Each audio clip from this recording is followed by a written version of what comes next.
ये नॉर्मल एक हाइड्रोजन का एटम है। हम्म, सेंटर में जो आप रेड कलर का देख रहे हैं वो प्रोटॉन है, और ये जो बाहर में चक्कर काट रहा है ये इलेक्ट्रॉन। तो एक नॉर्मल हाइड्रोजन के एटम में एक प्रोटॉन एक इलेक्ट्रॉन होता है। हम्म, इसी कारण आप यहाँ देखिए, एक ऊपर लिखा हुआ है एक नीचे बाया साइड में, हम्म, यानी ऊपर वाला इसका मास नंबर है।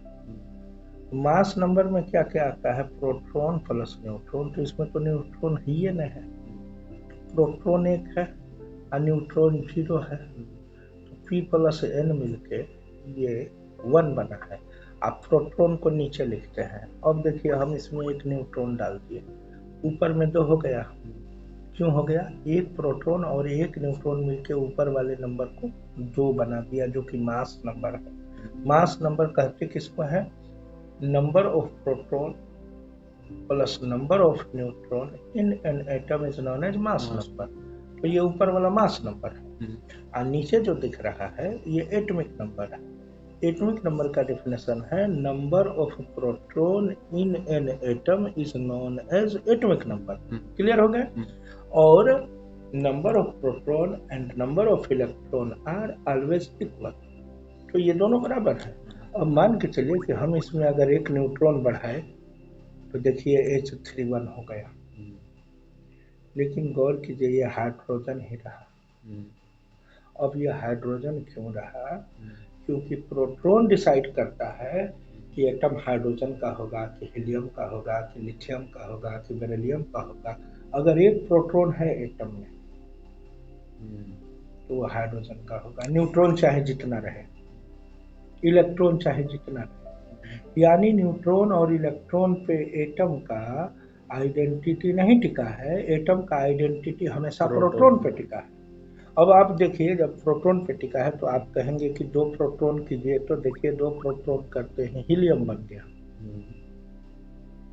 यानी जैसे जैसे आप प्रोटॉन बढ़ा रहे हैं, ये हाइड्रोजन से हीलियम, हीलियम से लिथियम, लिथियम से बेरिलियम, बेरिलियम से बोरन, बोरन से कार्बन, कार्बन से नाइट्रोजन, नाइट्रोजन से ऑक्सीजन, और न्यूट्रॉन अपने पीछे पीछे चला आता है।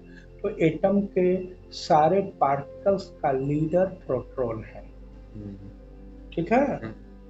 प्रोटॉन जैसे जैसे बढ़ता है एटम अपना आइडेंटिटी बदलता है, अपना पहचान बदलता है। क्लियर है। अब देखिए, इसमें 2 इलेक्ट्रॉन होंगे। हाँ हम बाहर से इलेक्ट्रॉन नहीं डाले हैं इसीलिए। अब यहाँ एक और चीज आपको जानना होगा कि यहाँ प्रोटॉन कितना है, टोटल 8 है ना। यहाँ प्रोटॉन टोटल 8 है, 6 यूनिट नेगेटिव चार्ज दिखने का कारण ये है कि इसमें से 8 प्रोटॉन का 8 इलेक्ट्रॉन अगर रहता तो एक यूनिट भी निगेटिव या पॉजिटिव चार्ज नहीं होता, क्योंकि सारे प्रोटॉन के +1.6 इंटू 10⁻19 को -1.6 इंटू 10⁻19 कूलम काट देता ना। तो इसका ये काट देता, इसका ये काट देता, और इसका जो इलेक्ट्रॉन होता वो काटता, इसका भी काटता, इसका भी, सबका काट देता, लेकिन इसमें 2 का ही कट रहा है, 6 का बच गया है। इसीलिए 6 यूनिट पॉजिटिव चार्ज आपको यहाँ दिख रहा है। मैं समझे। तो इस पे 6 यूनिट पॉजिटिव चार्ज दिख रहा है। अब आप इसके यूनिट पॉजिटिव चार्ज को खत्म कर सकते हैं। एक इलेक्ट्रॉन दिए, देखिए +5 रह गया, दूसरा इलेक्ट्रॉन दिए +4 हो गया, तीसरा दिए +3, चौथा +2, पांचवा +1, छठा देते हैं न्यूट्रल चार्ज हो गया। यानी ये प्रूफ कर रहा है कि प्रोटॉन और इलेक्ट्रॉन एक दूसरे के चार्ज को काट देते हैं।